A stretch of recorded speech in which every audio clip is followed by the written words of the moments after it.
The moon should have owned her by now. Silver light spilled across the sacred clearing, igniting the pack's bodies as one by one they dropped to their knees, bones cracking, fur ripping through skin. A symphony of snarls rose into the night air, every wolf bowing to the pull of the ash tree that towered above them like a sentinel of law. But at the center of the circle, Celine stayed human. Her hands trembled against the dirt, nails biting into her palms as if she could claw herself into stillness. Fire raked her veins, her wolf screaming, begging to be let loose. Yet she clenched her jaw until blood slicked her teeth, refusing. Not tonight. Not again. Alpha, one elder growled, his amber eyes searing. Why do you resist? Murmurs rippled through the shifting crowd, voices thick with doubt and fury. An alpha who would not shift. Impossible. Dangerous. Shameful. Celine rose, sweat slicking her temples. Every instinct told her to give in, to surrender, to become what they demanded.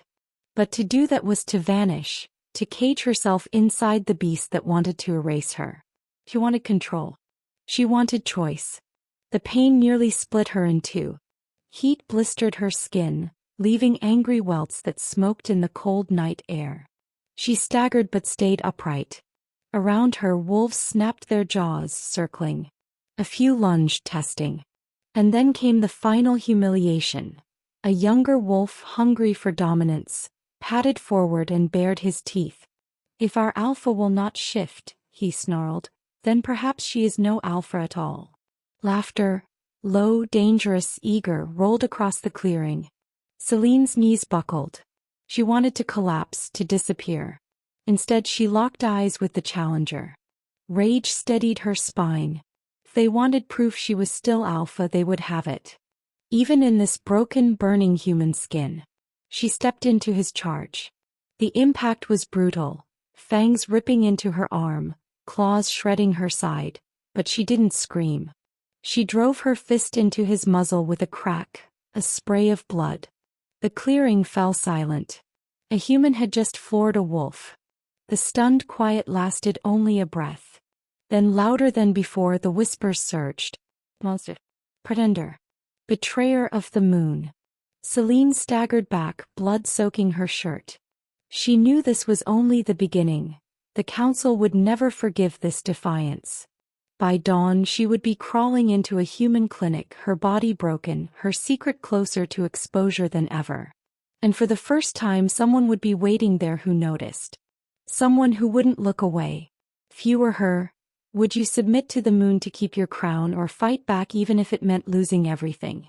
Tell me in the comments and say where you're watching from. Chapter 1. Celine stumbled out of the tree line, her breath tearing in her throat. Blood clung hot to her shirt, sticky at her ribs, and every step jarred her bones like broken glass. The forest behind her still rang with snarls.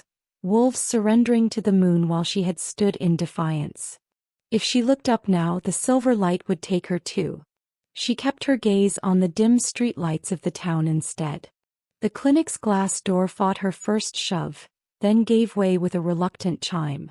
Inside, bleach mixed with stale coffee. A vending machine hummed at the far wall.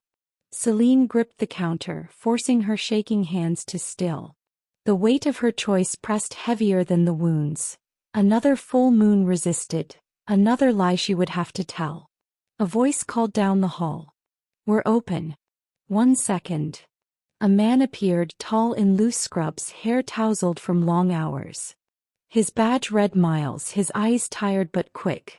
When he saw the blood, his voice steadied. Triage Bay. Now. She let him guide her. Fluorescent light flared above, harsh against her night-blind eyes. He snapped on gloves, already cutting away fabric. What happened?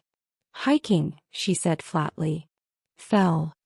His brows lifted, but he didn't challenge her yet. The fabric peeled back, revealing gouges that clawed too deep, too clean. He paused just long enough for her to notice, then pressed gauze firmly to the wound. Not a fall. These are tears. You alone out there? Yes. The lie bit her tongue. His stitching was quick, steady, Every pull of the thread a reminder that her body burned hotter than human. Steam curled faintly from the saline rinse. He noticed. The flick of his eyes betrayed it, but said nothing. "You're running warm," he murmured. "Fever?" "No." He nodded once as if logging the contradiction. "I'll give you antibiotics. Come back in 2 days. I want to see how it heals." His pen scratched on a clipboard, then stilled. "Celine, do you feel safe where you live?" Her throat tightened. Safe isn't the same as right. That earned her silence. He weighed the words instead of dismissing them. "I see you every few weeks. Same hour. Same kind of wounds. And always around the full moon." Her pulse kicked hard. She turned her face to the light, pretending not to hear. "Look," he said gently, "I'm not calling the cops if that's what you're worried about. I'll keep patching you up. But these aren't normal injuries and you know it." The clinic felt too small.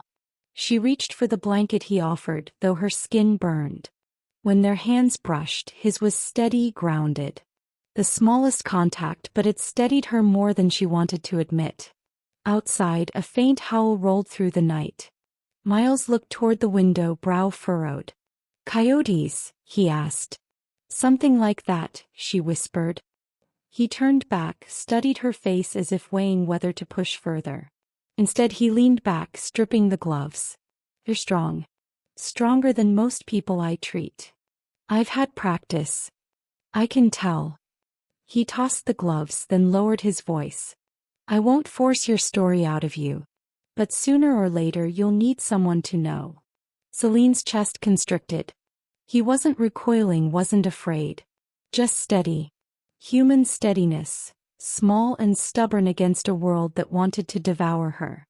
The clock ticked loud in the silence.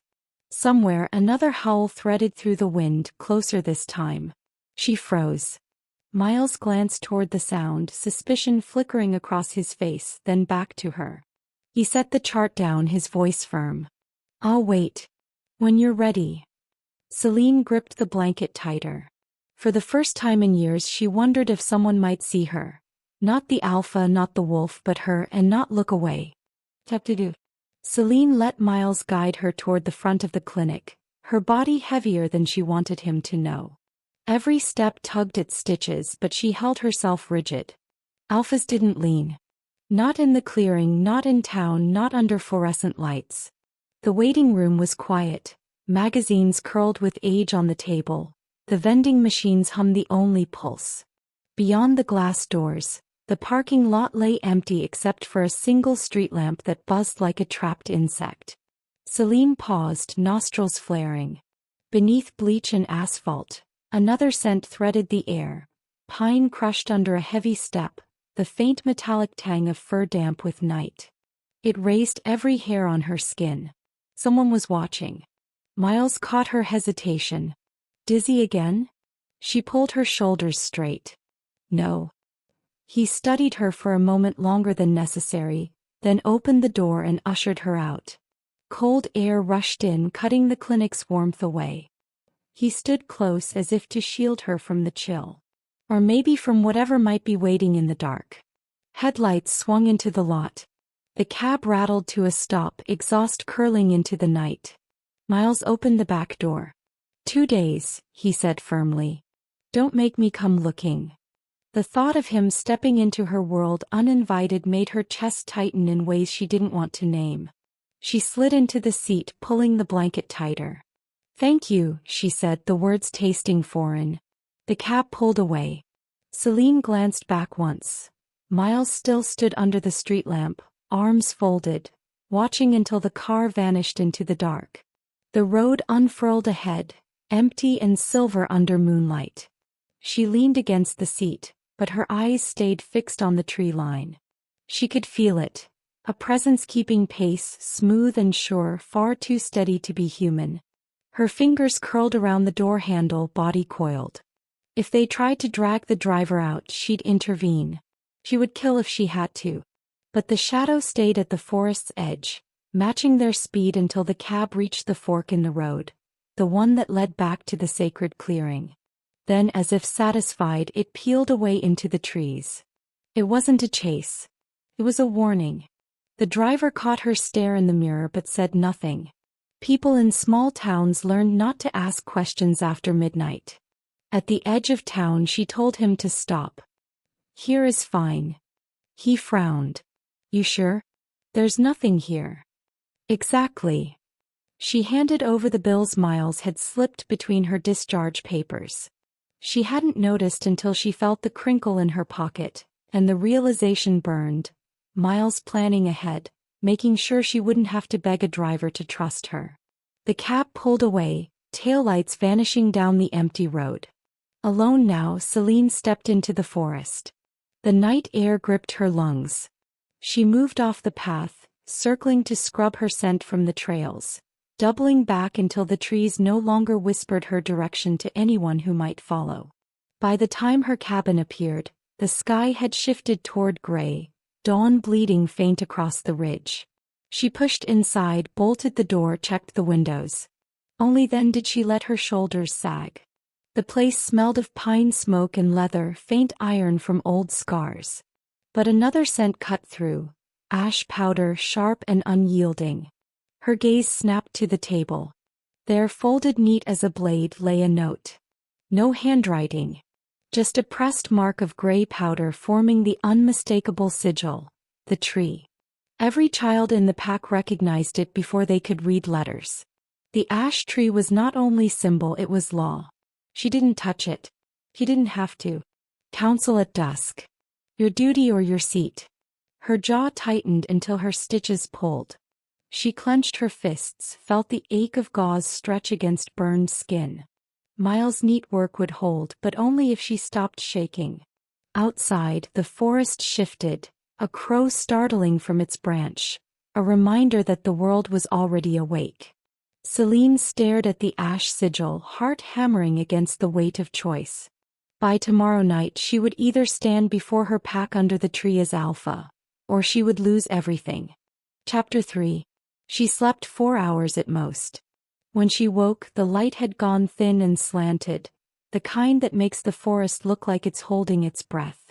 Celine ate because a leader who goes to war on an empty stomach is a fool. She checked the bandage on her side.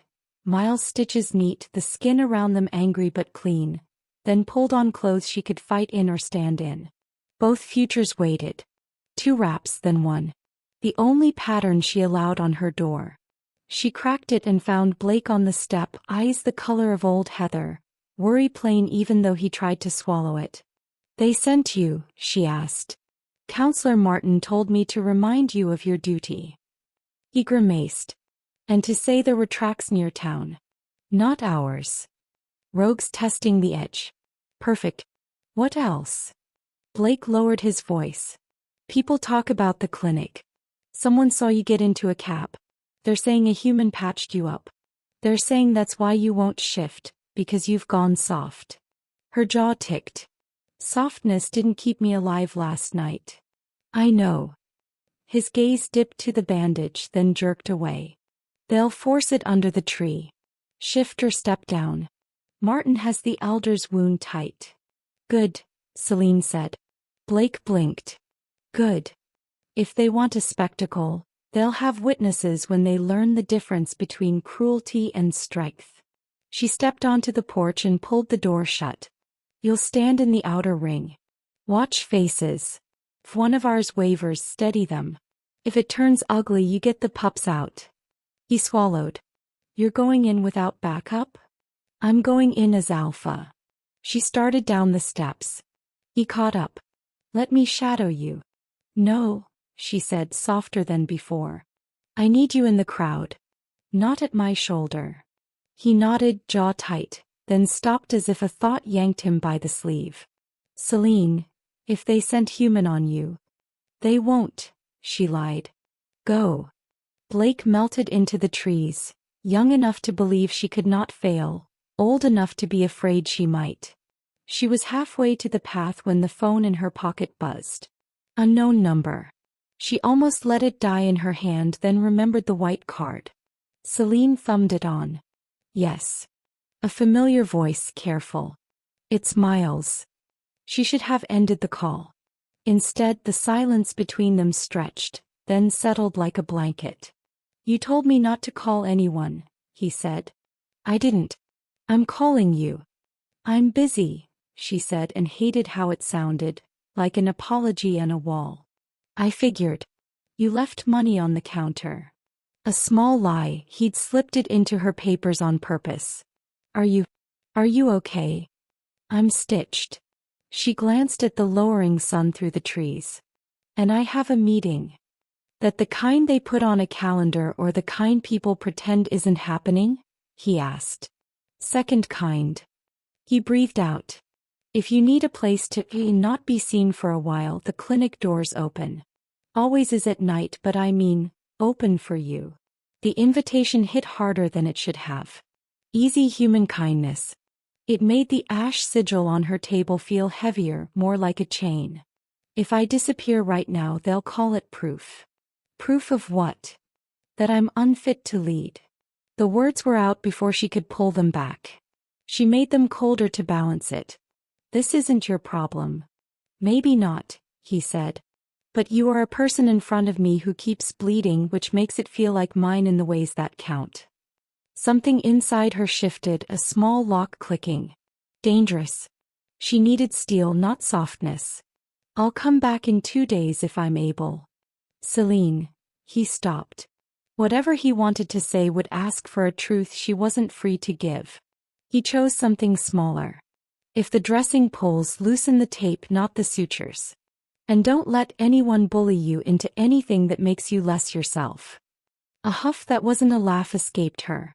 That's the entire agenda tonight. I was afraid you'd say that. His voice lowered. Be careful. The line went quiet. She stood alone again, the forest close and listening. If I go alone and refuse to shift, I could lose everything. If I yield, I lose myself. Was she brave or reckless to walk into that clearing alone? Tell me in the comments and say where you're watching from. Dusk gathered by the time she reached the ash tree. The clearing was already ringed with bodies, human in shape, wolf in scent. Torches guttered in iron cups, smoke laced with wolfsbane and ash powder. The elders stood near the roots, faces cut from stone. In the center, a shallow bowl burned low, coals bright as an animal's eye. Counselor Martin stepped forward, lean and silver-haired, voice carrying with the authority of long practice. Celine. He didn't bow. Should have. We gather to honor the law of our mothers and fathers. The moon rises. The alpha leads the shift. A ripple of assent rolled through the circle. Celine kept her feet planted. I lead, she said. But leadership is more than obedience. Martin's smile was thin. We've heard your opinions. He lifted a hand, and 2 attendants placed a wide leather collar and a braided length of ash-white cord on a stone beside him. Tonight we will have proof. Murmurs sharpened. The cord meant binding. Ritual restraint for wolves who lost control and endangered the pack. The collar meant humiliation. It had not been used on an alpha in living memory. If an alpha cannot answer the moon, Martin said, she forfeits the right to speak for us. She chooses, Celine said, voice steady. I choose when and how. I choose what protects the pack, not what flatters a creed that mistakes suffering for strength. He tilted his head, making pity into a weapon. You were seen with a human last night. A wave of sound, surprise, anger, curiosity, broke and reformed around her. Celine didn't give it room to grow. I was seen alive, she said. Because I sought treatment instead of wasting a healer's skill in the dirt while I proved to a tree I could bleed. A few snorts of agreement flickered like sparks and went out. Martin's eyes cooled. You deny the wolf and break the first taboo in 1 moon. You call it protection. I call it cowardice. She took a step toward him. The crowd leaned, hungry. Cowardice is hiding behind a ritual to punish a leader who refuses to be a beast on command. The bowl's coals hissed. An attendant lifted a brand from the heat, an iron sigil shaped like the tree. The mark used to name exiles. Shift, Martin said, "or step down. If you refuse both, you will be stripped and marked so even rogues know what you are." Blake's face in the outer ring went white, then steadied. Celine didn't look at him again. This moment belonged to her and the law and everyone who would come after her. She inhaled slow. The wolf inside pushed against her ribs, waiting, not an enemy but not a friend. She let the pressure rise to the line she had drawn for herself and no further. "I will not shift because you say so," she said. "I will not step down because you are afraid. I will protect this pack with teeth when I must and with choice when I can. You may call that weakness. I call it leadership." The air tightened, a bowstring drawn. Martin's smile didn't reach his eyes. He flicked his fingers. 2 enforcers stepped forward with the ash cord. Blake moved without moving. Only his breath changed, but Celine's look found him and pinned him still. "Not yet." The first enforcer reached for her wrist. She didn't pull back. The second lifted the brand from the coals. Orange light licked iron, heat a living thing. "Last chance," Martin said softly, "for her alone. Be what you were born to be." Celine tipped her face toward the rising moon as if offering it her throat, then turned her gaze back, clear and human. "I was born to choose." The brand came up. The cord touched skin. From the tree line, where shadows should be empty, a single low growl rolled across the clearing. Too deep for any voice she knew, too close to be ignored. Wolves froze. Heads turned. Celine didn't move, but her heart slammed once hard. The enforcers looked to Martin for the next order. And from beyond the torches, something shifted, heavy and wrong, carrying a scent no pack would claim. A second growl answered the first, closer. "Rogues." The circle broke as bodies pivoted toward the dark. The brand hovered an inch from Celine's skin, heat blistering the air. Martin's eyes cut back to her, calculating. "Hold her," he hissed. The first rogue stepped into the firelight, scarred, eyes bright with a hunger that had nothing to do with law. Celine's fingers curled. Chapter 4. The clearing erupted in chaos. Wolves snapped toward the tree line, half-shifted bodies tense, claws flashing as the rogues spilled into the ring of torchlight. Celine felt the press of ash cords still biting her wrist, the brand's heat licking her skin, but the threat at the forest's edge demanded every eye. The first rogue lunged, scarred muzzle gaping. Celine twisted free of the enforcer holding her arm, ignoring the fresh burn of stitches pulling across her ribs. The wolf's weight hit the ground where she had stood an instant before. She pivoted, kicked hard, and the rogue crumpled into the dirt with a yelp. Gasps rippled through the crowd. A human body had just dropped a wolf. Martin's voice rose above the noise. "Hold her." But no one moved. The pack had already shifted their gaze to the rogues, ears flattening, teeth bared. Instinct trumped politics. Celine straightened, chest heaving. The moon pounded at her bones, begging for release, but she forced it back. The wolf inside clawed, furious, wanting blood and dominance. She let only the edges bleed through, strength without surrender. Another rogue burst through the circle, snapping at a yearling on the outer ring. Celine didn't hesitate. She crossed the space in a blur, slammed her shoulder into its side and drove it away from the pup. Her fist followed, cracking against its jaw with a sound that silenced even the council for a beat. The yearling scrambled back, wide-eyed. Celine didn't look at him.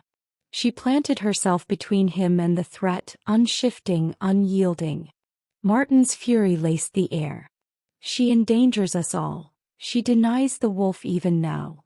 But the pack wasn't looking at him anymore. Their eyes were on Celine, bleeding, human, unbroken. She had fought off 2 rogues without yielding to the moon, without losing herself to the beast. A third rogue prowled the circle, head low, eyes on her. Celine steadied her breath. "I will not be what they command. I will be what the pack needs." When it leapt, she caught its foreleg midair and twisted. The snap rang sharp. The wolf crumpled, whimpering. She shoved it away with the back of her hand, blood slicking her knuckles. The clearing hushed. Only the crackle of torches and the rogue's ragged breathing filled the space. Celine lifted her chin. If strength is only fury, then any beast could lead you.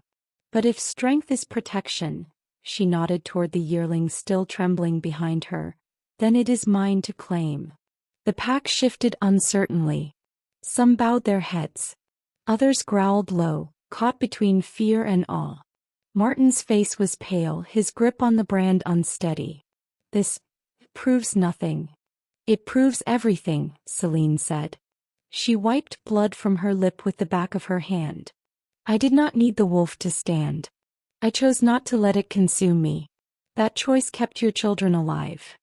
For a moment the counselor's mouth worked soundlessly. Then he dropped the brand back into the coals. The hiss of hot iron drowned the silence. Blake stepped forward from the crowd, voice breaking the tension. She protected us. Without shifting. Without fear. Others murmured assent. The sound swelled, first uncertain then stronger. Celine scanned the faces, saw doubt still lingering in some eyes, saw belief blooming in others. This was not victory, not yet. But it was the first crack in the stone Martin had built around the pack's faith. Rogues stirred at the edge again, their eyes reflecting firelight. Celine raised her chin, the moon burning under her skin, and knew this was only the beginning. Did you see this twist coming? Or you weren't expecting it to? Tell me in the comments and tell me where you're watching from. Chapter 5. The clearing bled back into silence by inches. The rogues retreated to the treeline, limping and low, reading the faces in the circle and deciding, for tonight, not to test the pack any further. Torches guttered. Breath steamed. The ash cord hung loose from Celine's wrist, unwound by the same enforcer who had tried to bind her. Blake edged close enough for only her to hear. They saw you, he whispered, awe and terror braided tight. They can't call it weakness now. They'll call it something else, she said, eyes on Counselor Martin. They always do. Martin stood very still, hands clasped behind his back as if he held himself together with his own grip. He looked past Celine to the outer ring, harvesting fear. Go home, he told the pack at last, voice composed. Bar doors. Double patrols. We reconvene at dawn. The crowd broke into currents, wolves peeling away in twos and threes, some glancing toward Celine with new weight in their eyes, others with guarded resentment. When the circle thinned, Martin turned to her, mouth an unreadable line. You protected them, he said. It wasn't praise. I led, she answered. You refused the moon, he countered. And you brought danger with you. Rogues read weakness. They came for yours. She stepped closer, low enough that only he would hear the next line. If you brand me for choosing restraint, the mark will mean nothing when the next alpha learns what the pack saw tonight. A crack showed, hair-fine in his composure. Careful, Celine. I am, she said and walked past him. Blake fell in at her shoulder until she angled him away with a look. He understood. I'll run an outer loop, he said. Make sure they didn't leave a watcher. Good. She paused. Blake, thank you. His grin flashed, brief and boyish. Try not to get exiled before I get back. Go, she said, but the corner of her mouth betrayed her. She didn't take the main path. She cut through brush, keeping downwind until the lanterns of home pricked the trees. Only when the cabin door closed behind her did she let the tightness in her ribs ease. The ash sigil still lay on the table, gray against wood, but its threat had thinned. They hadn't collared her. They hadn't branded her. They'd seen her stand. The adrenaline crash hit then, the kind that shakes muscle long after the fight. She stripped her ruined shirt, peeled back gauze. The stitches along her side were angry but intact. She cleaned the edges the way Miles had shown her, slower than she would have allowed herself before, careful where they crossed the burn like welts. Human steadiness. It had a feel now, a temperature in her palms. She made it 3 more breaths before the phone, his number still unknown, lit the counter. She looked at the door like it could answer for her and picked up. Yes. I figured you wouldn't be sleeping, Miles said. The ER's quiet. I thought. He stopped. I thought you might need to hear a normal voice after whatever that was. Celine sat, the chair creaking under her weight. Define normal. I have an ancient vending machine, a coffee that tastes like it holds grudges, and a janitor who whistles the same 4 notes. That kind. Sounds like peace, she said before she could help it. Peace that runs on caffeine and paperwork, he said. How's the wound? Holding. She hesitated, then told the truth he had earned. There was a fight. Not with mine. Not with yours, he repeated softly, like a man cataloging a species he hadn't known existed and didn't want to frighten. How many? Enough to test us. Did you? He stopped again, searching for terms no human had needed since stories lived by firelight. Did you have to change? I didn't. He swallowed. I wouldn't. A breath slid out of him, slow. Then you did something hard and I'm proud of you, and I'm sorry if that's not a thing I'm allowed to say. The words hit like a warm palm between her shoulders. She stared at the ash sigil until it blurred. You can say it. He said. I'm proud of you. Silence held, not empty. She could hear the clinic through the line. The distant ring of a phone, a door hinge, his pen tapping once against a clipboard. Human noises. Safe ones. You should sleep, he added. But if you can't, come sit under fluorescent lights and let me annoy you with bad coffee. That would be reckless, she said, and pictured it anyway, herself in that sterile bay, his shoulder a human wall between her and the dark. Then at least let me walk you through changing that bandage over the phone so you don't tear a suture and come in bleeding at 2 a.m. again. She obeyed. Step by step. Tape off the corners, not across the grain. Saline first, not alcohol. Pat, don't drag. He kept his voice soft, precise, a map drawn in words. When it was done, she closed her eyes and let herself lean back. Wiles. Yeah. They'll come for me differently now. Not with brands. With stories.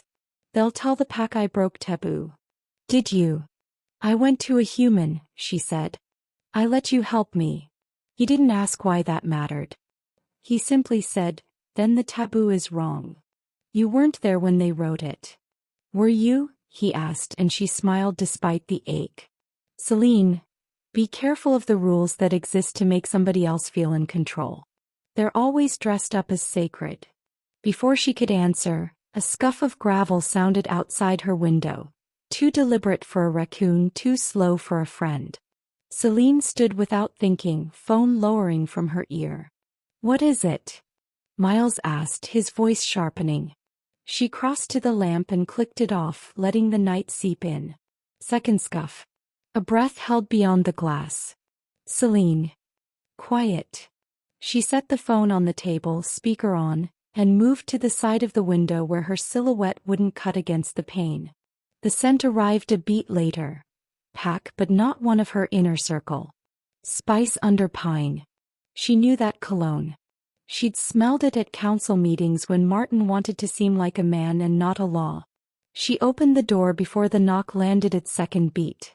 Evan, one of Martin's enforcers, looked startled to find the door swinging inward. He recovered fast, eyes dropping to the new bandage at her side and then, far too obviously, to the phone glowing on the table. Alpha, he said, making the title sound like a test. Counselor Martin wants assurance you're recovering. Tell him I'm breathing, she said. And that his brand cooled. His mouth twitched. You fought well. The compliment carried the weight of a witness statement. It would be used later, for or against her, she couldn't tell. And you came to say it in the dark because? His gaze flicked again to the phone. The screen bright as a confession. Because there's talk, he said bluntly. About a man in town. About a clinic. If it's true, they'll try to make you choose between us and whatever that is. She stepped into the doorway, claiming the space. I already choose. Every day. I choose what protects the pack. And the moon, he asked. I choose that too, she said. When it's mine to choose. He shifted, something like frustration crossing his features. Martin will press at dawn. I know. Evan nodded, then made the mistake of inhaling deeper, curiosity outpacing caution. His eyes cut to the gauze at her ribs, then to the phone, then back to her face. He opened his mouth. Don't, she said. He closed it to his credit. Dawn, he said again, and left, boots careful on the path as if he didn't want to leave tracks. She shut the door and picked up the phone. Still there. I heard enough to hate it, Miles said. You need to get through tonight, and we need to be smarter than men who sniff at your windows. Tomorrow they'll put me in the center again, she said. Not with rogues watching. With everyone. And you'll do what you did tonight, he said, as if it could be simple. You'll choose. She let out a breath that loosened something locked. You sound very sure. I am sure of you, he said. The line hummed between them, steady. Come in if you bleed. Call if you can't. I'll be here. Go to sleep, she told him, because someone in the conversation had to be sensible. I'm terrible at taking orders, he said lightly. See you in 2 days unless I see you sooner. They hung up. Celine turned all the lamps off, let the night hold her separate from the law of men who liked collars and brands. She stretched out on the narrow bed and put her palm over the bandage, feeling the thud of a heart that still ran too hot. Outside, the forest breathed. Somewhere at the edge of town, fluorescent lights hummed, and a man who had no idea what dawn would bring kept a door unlocked for her. When sleep finally came, it brought no visions, only a clear, clean blankness. She would need it. At first light she woke, strapped her boots and stepped into the cold. Frost silvered the path. Her breath left a trail behind her like a signature she couldn't help writing. At the clearing, the torches were already lit. The bowl glowed again. Martin stood waiting, brand cool on the stone this time, a new weapon in his eyes. He lifted his voice for the circle. Last night the Alpha won a fight. Today we decide if she still deserves the name. Celine walked to the center and faced him, the pack, the ash tree, and the moon sinking pale behind branches. Then let's decide, she said. From the human road beyond the ridge, too far for human ears but close enough for hers, an engine coughed to a stop. She didn't turn. He didn't need to. Chapter 6. The circle felt different in daylight. No shadows to hide in, no torches to blur the edges of faces.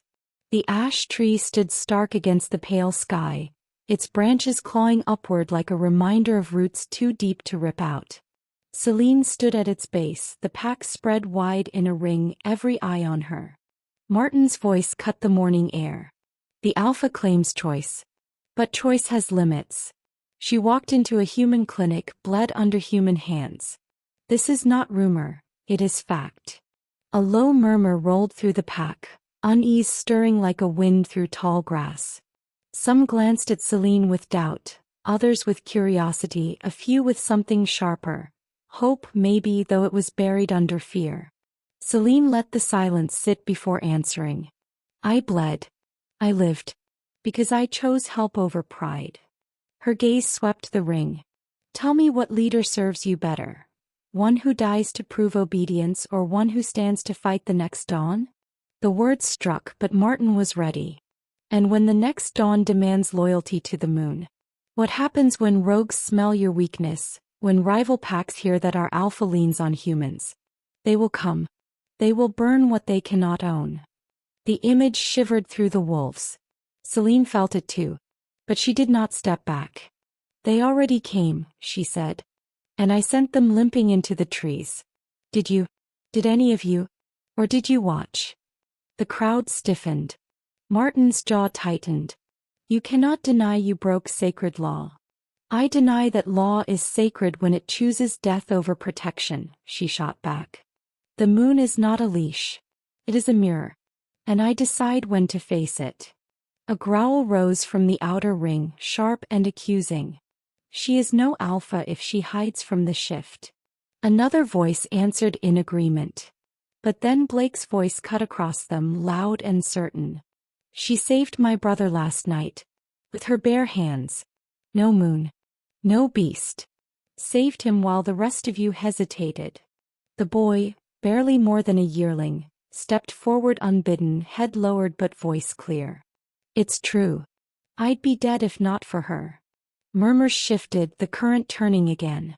The pack's certainty fractured, leaning toward her, then back toward Martin. Martin seized the opening. He lifted a hand and an attendant placed a wooden box at his feet. He opened it, revealing a strip of parchment stained dark with old symbols. The first law, he intoned. An alpha who denies the moon denies the bond. Deny the bond and the pact dissolves. Celine's stomach tightened. They weren't threatening her crown anymore. They were threatening her wolves, her people, by twisting ancient words into chains. She stepped closer until only the ash tree's shadow separated them. If the pact dissolves because I protected differently, then the pack was weak already. I would rather rebuild with truth than rule with lies. Gasps broke like sparks. Even the elders faltered at her defiance. Martin's eyes glinted cold. Then tonight, under the full moon's rise, you will prove yourself before all. You will shift or you will fall. Celine held his gaze. Then tonight will be yours to watch. And mine to choose. The circle broke apart, wolves dispersing with voices rising, debates spilling into the forest paths. Some argued for her, others against, but none left untouched. The decision had become more than law, it was personal now. As Celine turned to leave, a scent tugged her focus. Human. Distant, faint but real. Miles. She scanned the ridge and caught a glimpse, too far for the others to notice, of a figure standing near the road, hands clenched in uncertainty. Watching. Her chest pulled tight. His presence was a risk. But it was also an anchor. For the first time since she had stood beneath this tree, she let herself imagine what it might mean to face the moon not alone, not bound, but seen. Chapter 7. Dusk slid down the ridge like a blade. By the time Celine reached the clearing, torches were already burning, the ash tree's shadow thrown long across trampled earth. The circle felt tighter tonight. Wolves shoulder to shoulder, breath misting, eyes bright with the kind of hunger that has nothing to do with food. Word travels fastest when it's soaked in fear. Martin waited by the fire bowl, hands folded behind his back like a judge who'd already written the verdict. The leather collar and the ash-white cord sat on the flat stone again, ceremonial and obscene. Alpha, he said and didn't bow. Tonight you answer the moon or step down. Celine took her place at the center. The heat under her skin had started already, a tide pressing against bone. She breathed through it, set her feet. Tonight I answer the pack. The moon will not choose for me. A murmur rippled the ring. It broke when Blake stepped into the outer circle, chin up, eyes steady. He didn't speak. He didn't need to. The yearling he'd shielded last night stood beside him, a live testimonial only fools ignore. The first edge of the moon cleared the ridge. Heat spiked. Nerves flickered into bright lines along Celine's arms. Her wolf pressed forward, not a monster but a storm, powerful, sure, eager to take the wheel. Not yet, she thought. Why? Martin raised his voice. Law binds us. If you deny the shift, you deny the bond. If you deny the bond, you dissolve the pack. Law protects us, Celine answered, when it keeps us alive. I'll not dissolve what I bled to hold together. He lifted a hand. Two enforcers moved with the cord. The crowd leaned, a single animal made of many throats. Celine did not back away. A rustle cut through the stillness from the trees behind the elders. Heads turned. Evan, Martin's own man, stepped forward from the shadows. His gaze slid to Celine and stopped there as if committing a debt in public. Counselor, he said loud enough for every ear. The rogues left sign on the north trail. Fresh. They're testing us again. They think we're divided. Martin didn't look at him. We are not divided. Evan's jaw tightened. Then show them a leader who keeps pups alive instead of a law that brands them. It was a small thing. one man contradicting his master, but it dropped into the circle like a stone into still water. Rings spread. Faces shifted. Doubt loosened its grip in places Celine had no reach. Martin's eyes cut at Evan. Stand down. Evan held. He'd chosen his side. Celine felt the moon climb her spine, a heat that wanted teeth and speed. She bent her knees, grounded herself in the dirt, and let only the first shimmer of shift take her. Nails a shade too sharp, tendons stringing with quiet strength, pupils blown wide. The crowd gasped. Not a full surrender. A controlled edge. You fear the wolf like a cage, Martin said, catching it, hungry. That is your weakness. No, she said, steady. I fear nothing. I choose. The enforcers reached her. One lifted her wrist. Celine turned, gentle as a door closing, and freed herself without breaking his bones. The cord slid from his hands. It looked like a snake that had suddenly remembered it was only rope. Bind her, Martin snapped. No one moved.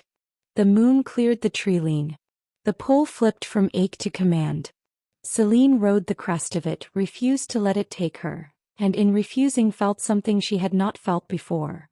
The wolf waiting, not snarling. Offering, not shoving. Her breath shattered once, then smoothed. She took a step, slow, deliberate, showing the crowd that her body belonged to her even when the night begged otherwise. From the ridge, an engine coughed and went quiet. Celine didn't look. She knew what sat up there beyond the last stand of pines. Fluorescent memory, coffee that held grudges. A man who would stand at a distance just to make sure she walked away alive. Martin sensed the attention slipping. He reached for the brand. The iron sign of the tree lay dark in the coals, not yet glowing but heat bit at the air. Enough, he said. Kneel. Celine didn't. If you brand an alpha for protecting her wolves, you brand the next child who refuses to be cruel on command. She tipped her chin toward the outer ring. Is that the law you want?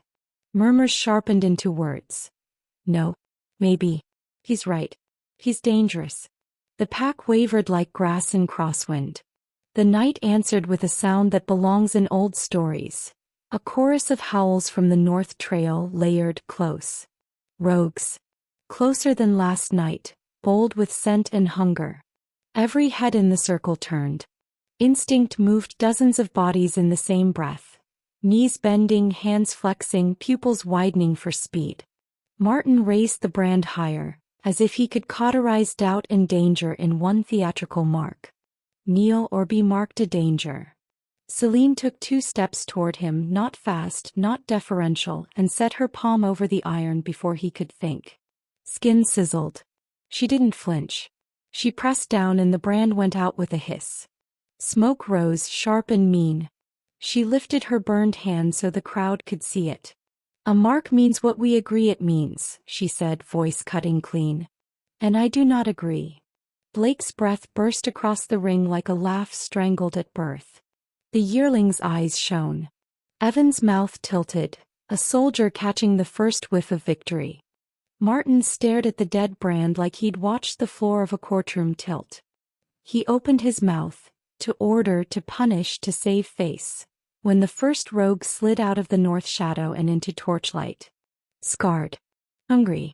Not patient tonight. Positions. Celine's command snapped like a whip. Bodies moved before names did. Young to the rear. Teeth up front. She didn't shift.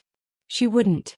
She planted herself at the point where the circle would break if it broke, burned palm open. A promise that hurt didn't own her. The rogue lunged.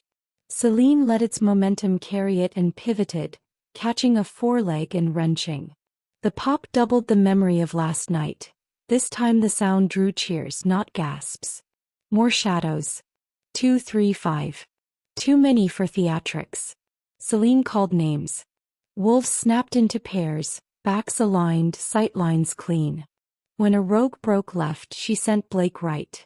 When one tried for the rear, Evan intercepted without looking for permission. For 3 savage minutes the clearing became what it used to be when the law was simple. Protect the small. Celine fought like a woman who had decided her body would always be hers. She found the edges where the wolf wanted to take her and skimmed them, borrowing speed, refusing surrender. Blood slicked her knuckles. Heat hammered her ribs. She did not fall. When the rogues finally peeled back, limping, the pack did not chase. They held. They waited. They looked to the center to see what came next. Celine lifted her burned palm. "We do not answer fear with theater," she said, breathing hard. "We answer it with discipline." The circle breathed as one. Out. A long human sound. Martin's voice tried for authority and found only echo. "She defies. She leads," Evan said, cutting him off. It wasn't loud. Didn't need to be. Enough ears had started listening. Blake took one step into the open. "Alpha," he said, and bowed, not to law but to choice. One bow became 3, then 10. Not all. Enough. Celine didn't look at Martin again.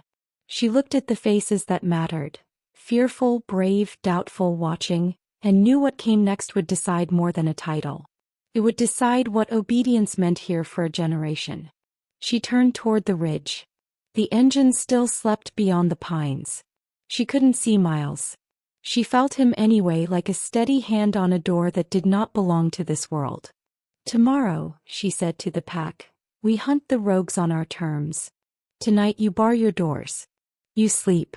You hold your children. You remember that strength isn't what frightens you. It's what stands between you and the thing that would eat you." The pack broke. Not cheering. Not chanting. Working. That was better. That was real. Celine stood alone in the center until the last torch guttered. The ash tree creaked, old wood settling. The brand on the stone lay cold, blackened by her hand. Did you see it, how the wolf waited for her to choose?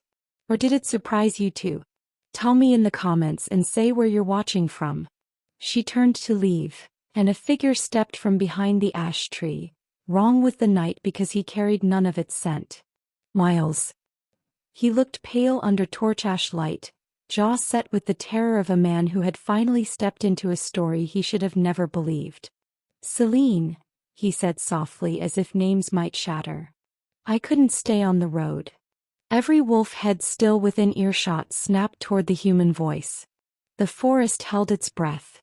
Chapter 8. The sound of his voice cracked the air like lightning. A human speaking a name that belonged only inside the circle, standing where no human should. Celine's blood ran colder than the night. Dozens of heads turned. Eyes glowed amber in the torchlight, hackles rising at once. Gasps cut through the murmurs, sharp and furious. The word taboo spread through the ring like smoke catching dry branches. Celine moved before Martin could. She stepped into the line of sight between Miles and the pack, shoulders squared. "He's under my protection." It didn't help. Martin's snarl broke free at last, the one he'd been holding behind law and ceremony. "You bring a human into the sacred clearing? Proof of your betrayal." Miles looked frozen, fists clenched at his sides, but his eyes stayed on Celine. Not on the wolves around them, not on Martin, just her. Celine lowered her voice, pitched only for him. "You shouldn't be here." "I know." His breath shuddered. "But I couldn't watch from the road. I had to see." The crowd pressed closer, voices rising, teeth bared. A dozen enforcers started forward. Blake's growl cut through them, low and dangerous. "Careful. He stands with her." It wasn't enough to stop them. The enforcers fanned wide, forming a crescent to cut Miles off. Martin lifted a hand, triumphant. "You all see it now. The Alpha has broken 2 taboos, resisting the moon and letting a human witness our law. She is unfit." Celine's wolf slammed against her ribs, rage and fear intertwined. She couldn't fight the entire pack, not if Martin twisted the law against her. But she could speak, and the truth might weigh heavier than fear. "He knows because I bled where none of you would follow," she said, voice carrying over the ring. "He knows because he held me together when law would have let me die. You call that betrayal? I call it survival. And survival is why any of you stand here breathing tonight." The ring faltered. Wolves shifted uneasily, torn between law and the memory of rogues in the firelight. Miles swallowed hard, taking in every eye that glared at him. Martin struck again, ruthless. And when the rogues return with numbers doubled. When rival packs here, we keep pets among us. His presence endangers every pup here. He turned, arms spread wide. Will you risk extinction for her defiance? Celine stepped forward, cutting Martin's silhouette with her own. No. They risk extinction if they bow to fear. The rogues smelled weakness because Martin turned law into theater. I will not. She extended her burned palm, the scar black against the torchlight. I fight with choice. I fight with control. I fight with anyone who stands between this pack and destruction, even a human. The circle swayed, voices colliding, anger against admiration. Then from the back, the yearling whose life she had saved broke the noise. His voice shook, but he spoke anyway. If she trusts him, then so do I. The hush that followed was heavier than a shout. Blake seized it. The Alpha saved us without shifting. The Alpha stopped the brand. The Alpha fights the rogues. And you would call her unfit because she found help where none of us would look. Martin's face darkened. He saw power slipping, saw the pack splitting out of his grasp. He gestured sharply to the enforcers. Seize them both. Celine's wolf surged, not as cage but as shield. She stepped in front of Miles, claws sliding just enough to gleam. Touch him and you'll learn the difference between fear and law. For one suspended moment, no one moved. Torchlight flickered on teeth, on claws, on eyes caught between doubt and duty. The night itself seemed to wait for the next breath. From the north trail came that breath. A long, ragged howl answered by another, closer. Rogues again. The pack broke into instant reaction, every body pivoting toward the dark. Celine turned her head just enough to see Miles' pale face. Stay behind me, she said. He nodded, jaw tight, and didn't argue.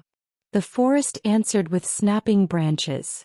The rogues were not waiting this time. Chapter 9. The first rogue hit the ring like a thrown knife. Fast, bright, meant to make everyone look the wrong way. 2 more followed, then 4, their eyes fever-lit, their ribs showing where hunger had carved them thin. The pack shifted without thinking. Elders back, fighters forward, pups swept to the rear in a rustle of bodies and breath. Celine moved before orders finished forming in her mouth. Pairs, she snapped. Line. Don't chase, hold. She angled herself between Miles and the oncoming teeth, her burned palm open, her unshifted body a dare. Martin saw his chance. Enforcers, take the human, he shouted, cutting across the fear. The Alpha's weakness endangers us all. 2 enforcers peeled toward Miles. Touch him and answer to me, Celine said without raising her voice. She took 1 step and the ground seemed to lean with her. The enforcers stopped. Not fear, recognition. The way a tide recognizes the moon that won't command it tonight. A rogue lunged high. Celine ducked under, drove her forearm into its chest, used its momentum to flip it hard. Bone hit dirt with a shocked yelp. Another rushed low, she pivoted, caught its ankle and wrenched. The pop made the yearling in the back clap a hand to his mouth. The crowd's noise shifted from outrage to something hungrier, belief. The moon surged in her blood, a hot white push begging for full surrender. Celine rode the crest and let the edges through, nails lengthening to hooked points, canines kissing her lip, pupils swallowing iris until the world sharpened into a map of motion and heat. Not a cage. Not tonight. My cowardice. Martin spat, but even his voice had to fight to be heard over the clash. A heavy body slammed her side. Stitches tugged fire along her ribs. She grunted, grabbed fur and let herself slide with it, reversing, pinning, holding without biting. Back, she barked to the fighters pressing too close. Hold the line, don't give them our center. Blake's growl answered, mirrored by Evans from the far flank. For a minute the clearing became a machine. Wolves anchoring, rogues testing, Celine the hinge on which the force turned. Then the rogue leader came. It stepped into the firelight with the slow confidence of an animal that had never learned fear, scar running from ear to jaw, one ear torn to a ragged flag. It didn't charge. Looked past Celine to the ring of wolves, then to Miles, then back to her, calculating. It wants you, Blake rasped, blood at his temple. It wants a story, Celine said. Behind her, a sudden scuffle. One of Martin's men, too eager to earn favor, grabbed for Miles' arm. Miles tore free, not cleanly. He staggered, caught himself on a torch stand. The crowd gasped at the flare of human skin near sacred flame. Celine didn't look back. She spoke through clenched teeth. Blake. I've got him, Blake said, sliding in at Miles' side, body a wall. The rogue leader took that as a signal. It sprang. Celine met it halfway. Claw against claw, bone against muscle, weight crashing loud enough to make the torches gutter. They slammed to the dirt. She rode its shoulders, locked her thighs, buried her hooked fingers in its rough for purchase.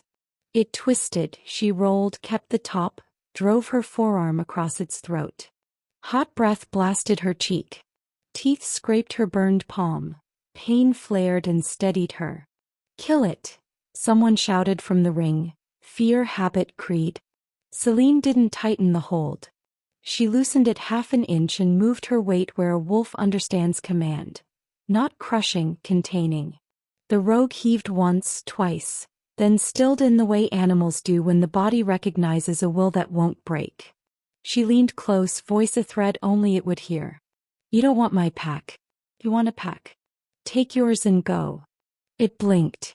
For a long second nothing moved. Then the leader twisted out from under her hand, not frantic, not defeated, but choosing.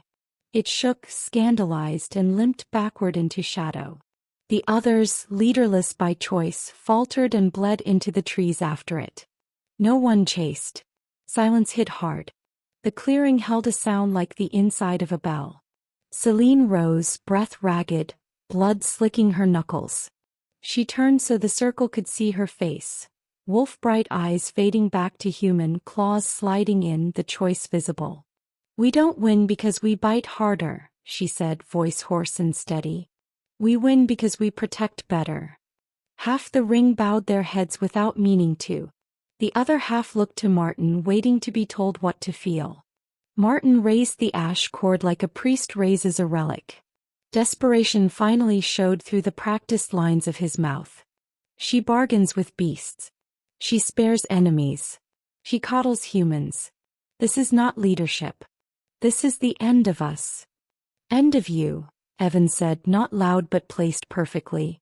His gaze slid to the two enforcers who had reached for Miles. You heard him tell us to take a healer hostage in a fight. Murmurs sharpened. Some eyes that had been on Celine swung to Martin and stuck there. Martin saw the turn and lunged for a different theater. He snatched the dead brand from the stone, thrust it toward the coals, and when it didn't glow, quenched by her palm, he did the simpler, uglier thing, reached for the knife at his belt and stepped toward Miles. Celine was moving the breath before the thought finished. She crossed the space in a blur, caught Martin's wrist mid-swing and twisted just enough to drop the knife. Bone creaked. She did not break it. Look, she said to the pack, not taking her eyes off Martin. Her burned hand held his violence inches from a human's throat without answering with equal harm. This is the difference. He thinks pain proves power. I know restraint saves lives.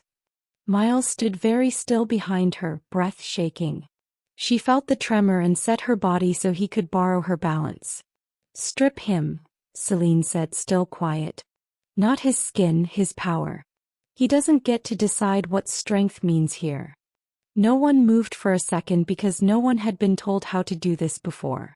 Then Blake stepped forward, took the ash cord, and looped it not around Celine's wrists but around the stone where the brand had slept. A symbol undone. Evan took Martin's knife and laid it on the coals until the leather handle smoked. He didn't lift it again. Vote, Evan said, voice carrying with a soldier's economy. No. before fear learns new words.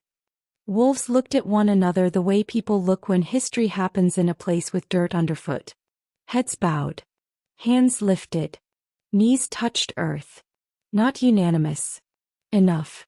Celine released Martin and stepped back. He didn't fall. That would have made the story cleaner. He stood, shaking, and stared at the ring that no longer answered his eyes. He looked small in a way no punishment could make him. "You will regret this," he said to her, to them, to the tree. It came out thin. "I regret every lesson that taught us pain is holy," Celine said. "This is not one of them." She turned at last to Miles. The world narrowed to the distance between them, small as a breath, heavy as a law. He looked at her hand, burned, open, and at her face, searching for what it cost. "You're alive," he said, the only metric he'd ever cared about. "So are they," she answered, and felt the pack behind her, their heat, their tremor, their waiting. She faced them again. "Hear me," she said. "From this night, the moon is a gift, not a leash. Shift when you must, not when you're told. Seek help where it saves you. A law that kills the living to honor the dead is no law of mine." The words hit and kept moving, sliding along nerves built for obedience until they found the parts that remembered why packs exist at all. Mothers pulled pups closer. Fighters let their shoulders drop half an inch. Young ones looked at each other like the world might tilt in a way they could survive. Martin opened his mouth, and for the first time nothing came. Celine lifted her burned palm, showed the scar, showed her unshifted body, showed the human at her side and the wolves at her back, and understood that this exact arrangement of breath and choice was the point the whole night had been sharpening toward. "Tomorrow," she said, "we hunt the rogues and set a border they won't test. Tonight you go home. Not because a counselor commands it. Because you're alpha." She pressed the word down gently, the way you press a wrinkled cloth flat. "Chooses it." They began to move, not in a rush, not in fragments, but as a body that had found its spine again. Blake approached, eyes shining in a face streaked with dirt. He didn't bow this time. He laid 2 fingers over the burn on her palm, barely a touch. A vow that didn't need words.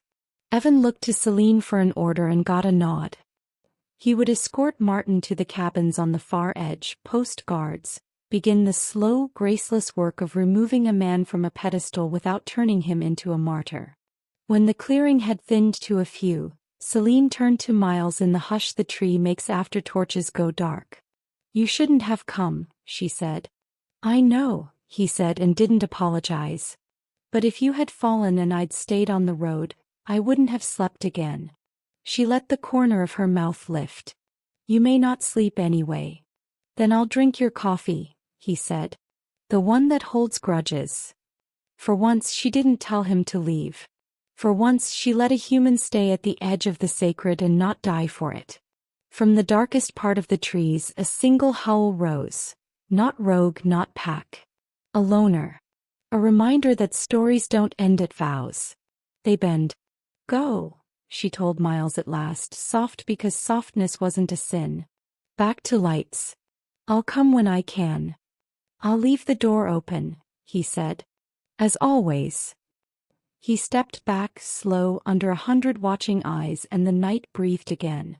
Celine turned to the ash tree, set her burned palm to its bark without letting it own her, and felt the old would acknowledge something older than law, the right of a creature to be more than its hunger.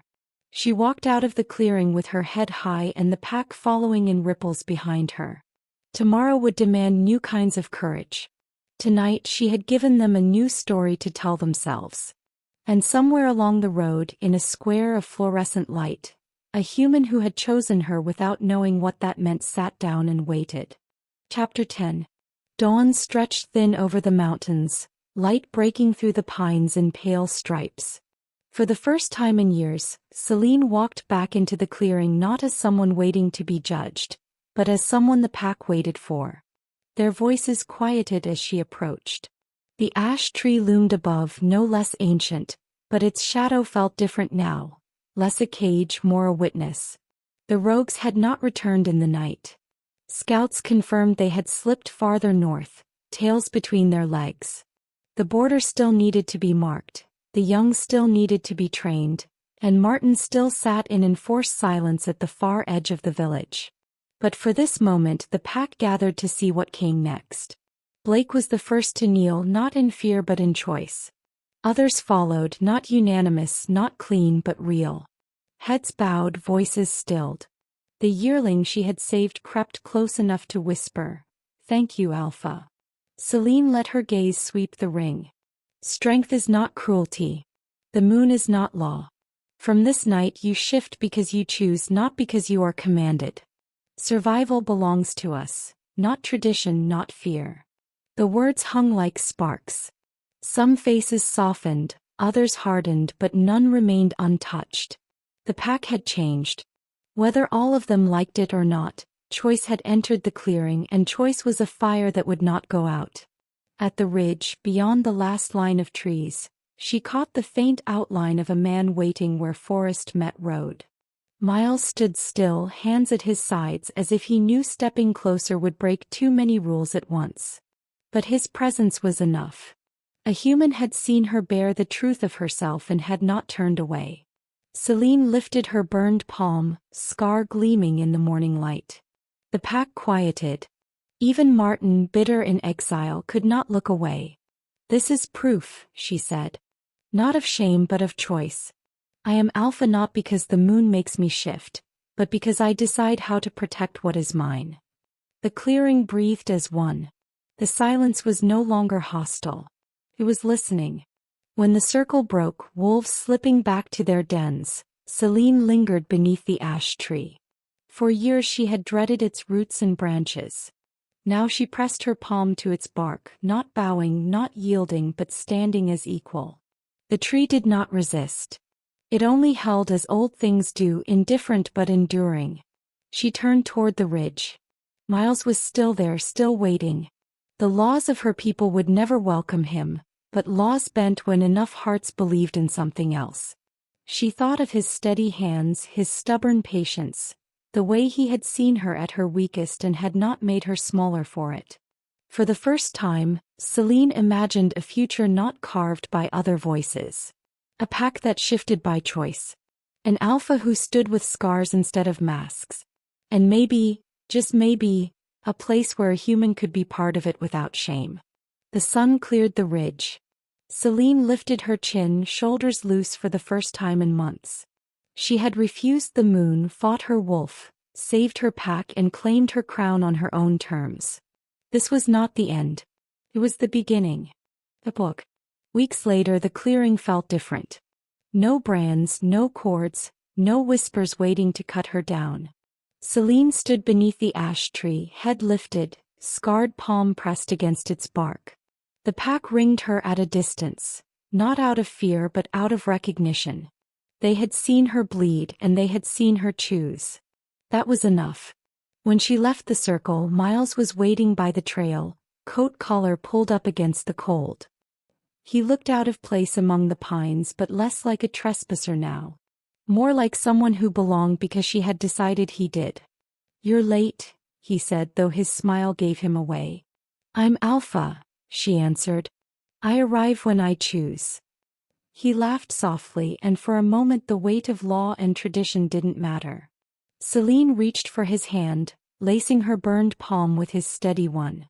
The pack would not accept him overnight. The elders would plot again.